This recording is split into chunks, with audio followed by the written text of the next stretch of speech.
Stone Parker, Kailua High School, class of 2018, pitcher. Okay. Bryson, Ballesteros, class of 2019, pitcher. Yeah, congratulations, guys. First team. The voting was very tight. There's a lot of good pitchers this year again. Coach Corey was saying that he's had a chance to coach you a pretty long time.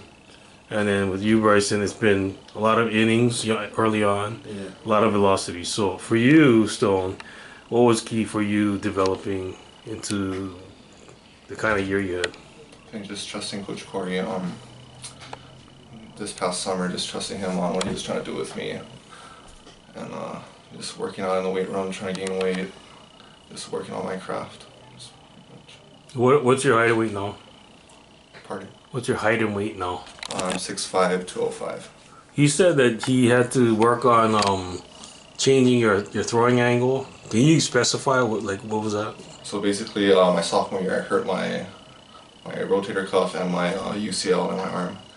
So after I recovered from that, Coach Corey just worked on my arm angle, bringing it down because I was kind of going over the top. Where was it before? Show me where it was before. I was more over the top, more high 3/4. Okay. Then which is classic, right? That's old school, right? Yeah.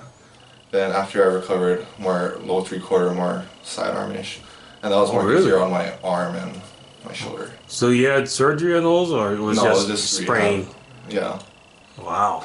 So it went from being like almost over the top down to like here. Mm-hmm. Did it create more action on your ball? Because it kind of like...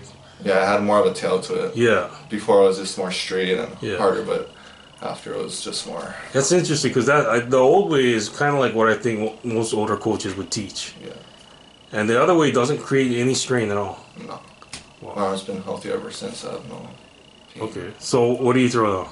So I have a fastball, curve, slider, changeup, and sinker. I'm working on a split finger. Yeah. And the split is a dangerous pitch, right? Guys throw too much. Problems. So your fastball, you can cut it either way. You can kind of put some movement on it. Yeah, and usually it tails into the batter on a righty. Yeah. What was the toughest guy you faced all year? Probably Wyatt Young.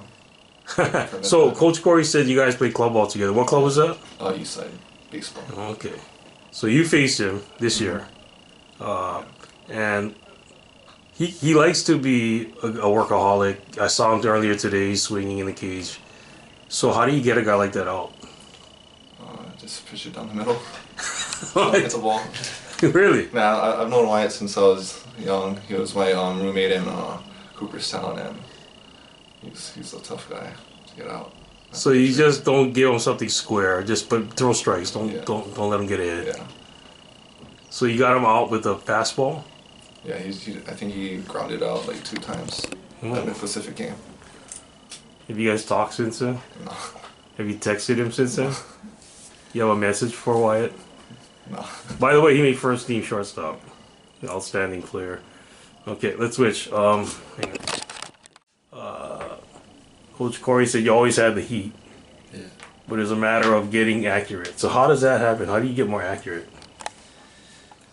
Just go in the bullpen on my off days and try to hit my spots on the target on the wheel. We have a wheel out there. We're just hitting outside, inside spots. Trying to paint corners. Did you find yourself like taking stuff off to be more accurate, or you could still? Yeah. I would just like 80%, and then once I start hitting the spot, I would crank it up a little bit. And, Coach Corey said you're like such a hard worker. I mean, he's not surprised, right? Because he's seen the time you put in and the effort. But as far as accuracy, like that's like, you go back to Randy Johnson, Nolan Ryan, guys could throw super hard. They didn't really get control until they were much older, you know. I mean, you just gotta put in the work and things will fall through.